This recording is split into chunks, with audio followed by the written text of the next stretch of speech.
En atteignant mes 47 ans, je n'aurais jamais imaginé que la vie pourrait encore me surprendre de manière si profonde. 40 ans de mariage m'ont apporté une stabilité que j'avais toujours désirée. J'ai rencontré mon mari Georges au travail, nous étions des collègues dévoués. Avec le temps, notre amitié s'est épanouie en amour. Ensemble, nous avons affronté les défis quotidiens en nous soutenant toujours avec affection et compréhension. Durant notre union, nous avons toujours opté pour un appartement confortable, bien que le loyer représentât une dépense constante. Cela nous permettait de vivre en toute tranquillité, sans les soucis d'un achat immédiat. Les nuits étaient remplies de conversations, de rires et de projets pour l'avenir. Avec le passage des années, nous avons décidé qu'il était temps de franchir une étape supérieure, acheter notre propre maison. Peu à peu, nous avons réussi à réunir l'argent nécessaire pour le compte. L'excitation était palpable alors que nous cherchions enfin le bien parfait. Enfin, nous avons trouvé une maison charmante dans un quartier résidentiel tranquille, idéal pour que notre famille grandisse. Le déménagement a commencé les premiers jours après l'achat. Des amis et de la famille sont venus nous aider à transporter les meubles et à organiser les espaces. La maison, encore vide, commençait à prendre vie avec chaque objet placé à sa place.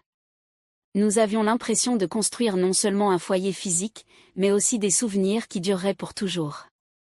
C'est pendant cette période mouvementée que j'ai rencontré notre voisine Maria. Elle est apparue de manière inattendue à notre porte, offrant son aide pour le déménagement.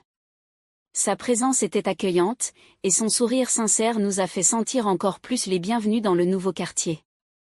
Nous avons accepté son offre, sans le savoir, une nouvelle amitié était sur le point de fleurir.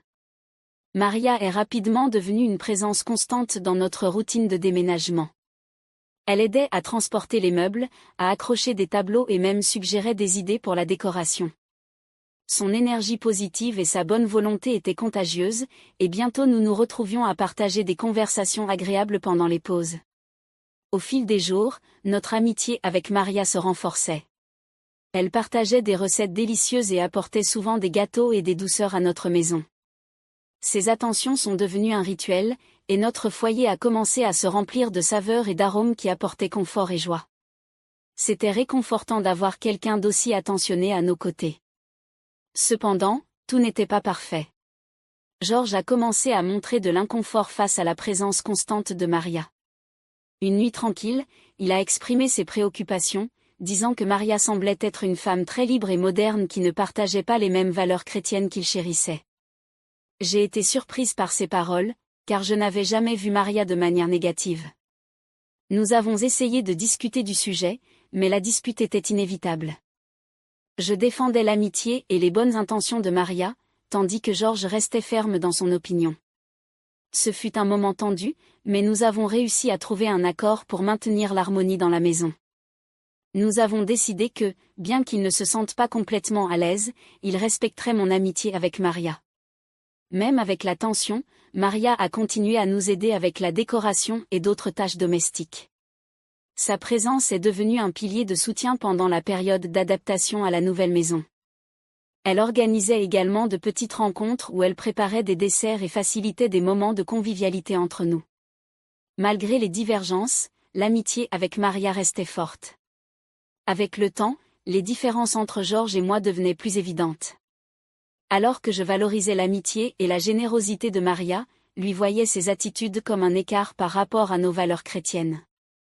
Ces critiques ont commencé à affecter l'ambiance à la maison, créant un environnement de tension constante. Maria, consciente de la situation, a tenté de médiatiser notre relation.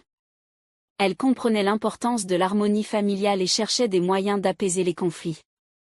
Cependant, ces tentatives étaient souvent mal interprétées par Georges, qui sentait que ses préoccupations n'étaient pas prises au sérieux. L'amitié avec Maria continuait de prospérer, mais au détriment de la paix conjugale. Elle continuait d'apporter des douceurs et des gâteaux, non seulement pour moi, mais pour tout le couple. Georges, se sentant mal à l'aise face à cette attention, croyait que je permettais à une influence extérieure d'interférer dans notre relation. Cela engendrait des discussions fréquentes et augmentait la distance entre nous. Lors de l'une de ces disputes, Georges a affirmé que je devais me concentrer exclusivement sur notre famille et ne pas laisser d'autres personnes entrer dans notre cercle intime. De mon côté, je défendais l'importance de maintenir des amitiés et le soutien que Maria nous offrait. La divergence d'opinion semblait irréconciliable, et le poids des discussions commençait à affecter notre quotidien. Malgré les conflits, la maison continuait de prendre forme, et notre foyer devenait plus accueillant.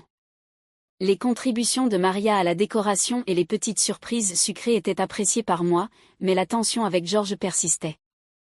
La cohabitation avec Maria, qui était autrefois source de joie, devenait maintenant une source de stress constant dans notre mariage. La semaine suivante, un incident inattendu a bouleversé notre routine. Travaillant dans le magasin de vêtements où j'étais employée, j'ai été témoin d'un petit incendie qui a menacé les marchandises et l'espace. Heureusement, j'ai réussi à contenir les flammes avant qu'elles ne se répandent, mais la frayeur a été énorme. Une fois l'incident résolu, j'ai décidé de quitter le travail plus tôt pour préparer une surprise pour Georges, croyant qu'un geste gentil pourrait apaiser la tension à la maison. J'ai acheté quelques snacks et quelques bières, prévoyant une soirée détendue pour nous deux.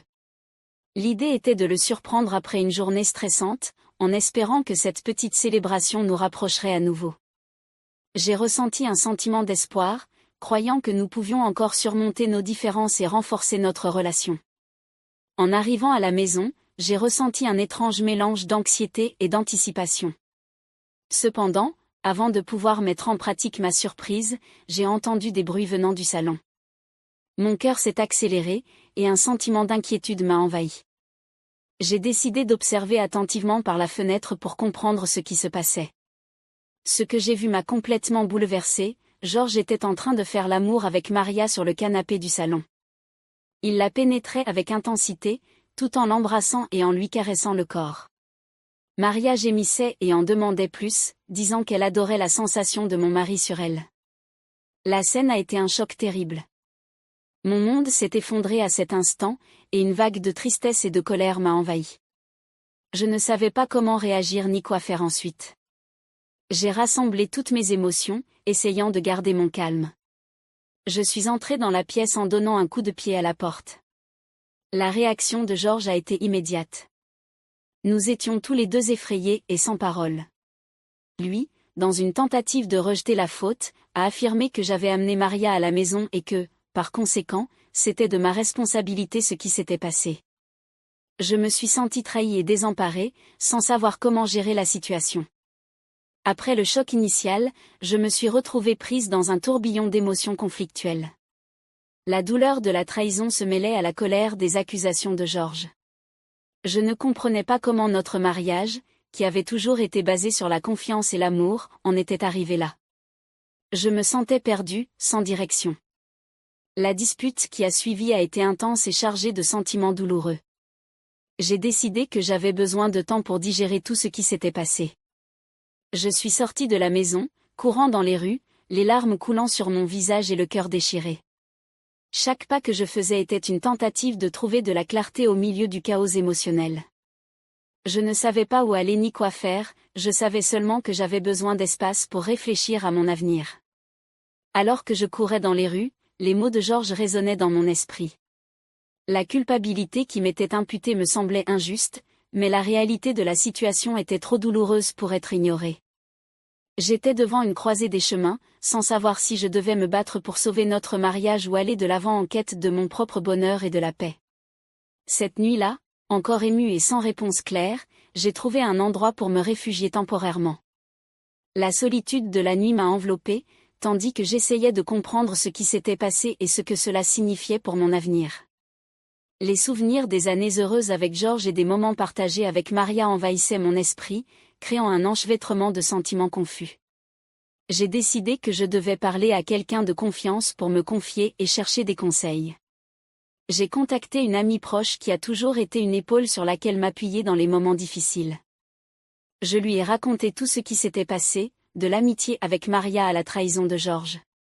Ses paroles de confort et ses conseils ont été essentiels pour que je commence à avoir une issue à ce cauchemar. En réfléchissant à ce que je voulais vraiment pour ma vie, j'ai réalisé que je méritais d'être heureuse et d'être dans une relation basée sur le respect et la confiance mutuelle. La douleur de la trahison était profonde, mais elle m'enseignait aussi des leçons précieuses sur les limites, la confiance et l'importance de prendre soin de soi-même. L'avenir restait incertain, mais une chose était sûre, je ne laisserai pas cette expérience définir qui je suis. J'étais déterminée à aller de l'avant, à chercher le bonheur et la paix que je désirais tant. Le chemin à venir serait difficile, mais l'espoir d'un jour meilleur me guidait pas à pas vers un nouveau chapitre de ma vie.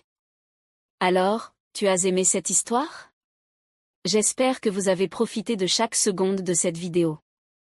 S'il t'a laissé curieux d'en savoir plus, tu sais quoi faire, mets un like et abonne-toi à la chaîne pour ne manquer aucun détail des prochains contenus, et bien sûr, activez la cloche. Ainsi, vous serez avertis chaque fois qu'une nouvelle vidéo sortira.